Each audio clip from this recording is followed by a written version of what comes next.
nahiko erreza eta zaila batera.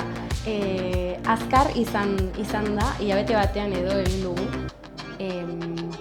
Eta oso gauza berria izan da niretzat eta taldearentzat. 3 egunetan edo elkartu ginen, eta beste atera zen, eta gero nahasketa pare bat egun, eta listo.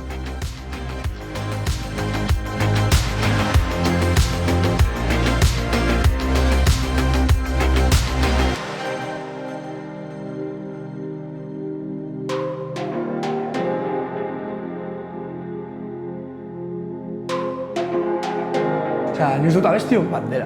Zakiten una obra magna, rollo Wagner shit. Baina abestiok bat da, oso gizonatzen du gainera. Eta gero esan zidatenean naskerrekin egingo nuela abestia, esan nuen, ostia, de puta madre. Ez nukela pentsatuko rollo kolaborazio hobeagorik nik uste.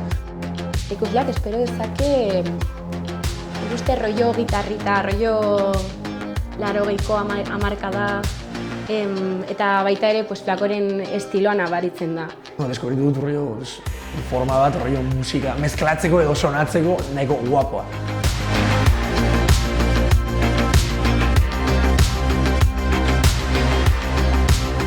Pixka eta bestetik abiatu naz.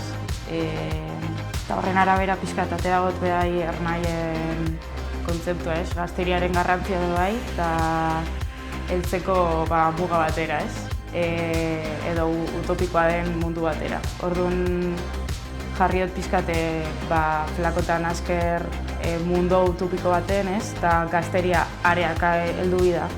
Eta ematen da destroio pauta txiki batzuk, abestian barruan dauzenak, pauta horiekaz lortzea mendi batera igotzi, eta hori da heldu biharri den puntura.